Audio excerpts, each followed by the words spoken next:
निवेश की दुनिया में ना एक एक बहुत ही अजीब बात है। बाजार सिर्फ ऊपर नीचे नहीं होता, वो तो जैसे हमारे दिमाग के साथ खेलता है। एक हफ्ते लगता है कि अरे हम तो जीनियस हैं, और अगले ही हफ्ते सब बेच देने का मन करने लगता है। चलिए आज इसी को थोड़ा खोल कर देखते हैं। बात यह है कि निवेश में सबसे बड़ा खतरा शायद बाजार का उतार चढ़ाव है ही नहीं, बल्कि हम खुद हैं। हमारा वो झुकाव, गलत समय पर इमोशनल फैसले लेने का। तो सवाल ये उठता है कि रिटायरमेंट जैसे इतने लंबे लक्ष्य के लिए खुद को इन गलतियों से कैसे बचाया जाए। देखिए, इसमें सबसे दिलचस्प बात यह है कि ज्यादातर लोगों को कोई और टिप्स या एक्सपर्ट की भविष्यवाणियों की जरूरत नहीं है। अच्छा। उन्हें एक सिस्टम की जरूरत है। एक ऐसी प्रणाली जो सही काम करना आसान बना दे और गलत काम करने की गुंजाइश ही खत्म कर दे। ठीक है, तो ये सिस्टम दिखता कैसा है? क्योंकि चारों तरफ से तो इतना शोर आता रहता है, अभी खरीदो अभी बेचो, जो बहुत कंफ्यूजिंग हो जाता है। आपने बिल्कुल सही नस पकड़ी है। इसका सबसे सरल और शायद सबसे असरदार हिस्सा है ऑटोमेशन, मतलब निवेश को स्वचालित बनाना। ऑटोमेशन जैसे एसआईपी? हाँ, बिल्कुल। अनुभव यही बताता है कि ज्यादातर जो बड़ी बचत होती है ना, वो तभी होती है जब निवेश ऑटोमेटेड हो, जैसे एक एसआईपी, और फिर उसे एक तरह से भूल जाया जाए। ये सुनने में थोड़ा उबाऊ लग सकता है, लेकिन अनुशासन बनाने का ये सबसे कारगर तरीका है। यह बात और भी दिलचस्प हो जाती है ना? ये सिर्फ अनुशासन के बारे में नहीं है ना? ये तो समय की ताकत के बारे में भी है।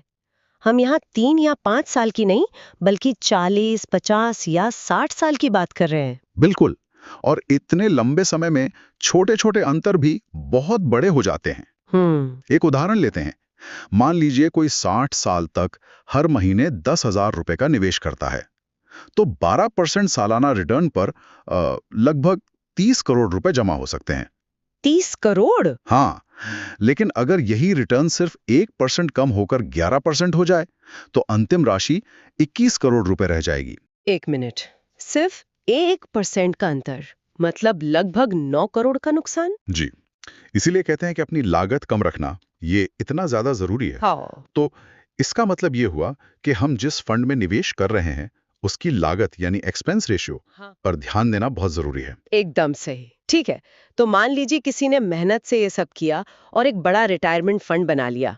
अब सवाल ये है कि रिटायरमेंट के बाद उस फंड से कितना पैसा निकालना सुरक्षित है, ताकि वो जिंदगी भर चले। हाँ, ये भी एक बहुत जरूरी सवाल है। इसका एक मोटा मोटा नियम है कि अगर पोर्टफोलियो का लगभग 50% इक्विटी और 50% डेट में है, हाँ। तो सालाना 3 से 4% निकालना टिकाऊ माना जाता है। 3 से 4%? जी, अगर आपका निवेश सालाना 8-9% कमा रहा है और आप सिर्फ 4% निकाल रहे हैं, हाँ। तो जो बाकी पैसा है वो आपकी मूल राशि में जुड़ता रहता है, अच्छा। जिससे वो महंगाई को मात देकर बढ़ता रहता है।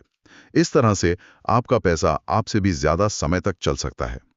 अगर हम इसे पूरी बड़ी तस्वीर से जोड़कर देखें, तो दौलत बनाने का राज कोई जादुई फंड खोजना या बाजार को टाइम करना नहीं है। राज है बड़ी विनाशकारी गलतियों से बचना, हम्म। और वो एक अनुशासित और स्वचालित सिस्टम से ही मुमकिन है। तो जाते जाते सोचने के लिए एक सवाल छोड़ जाते हैं, क्योंकि सबसे बड़ा जोखिम हमारे अपने भावनात्मक फैसले हैं। तो आज ऐसी कौन सी एक छोटी सी वित्तीय आदत है जिसे ऑटोमेट किया जा सकता है, ताकि भविष्य के किसी एक फैसले से भावनाओं को पूरी तरह हटाया जा सके?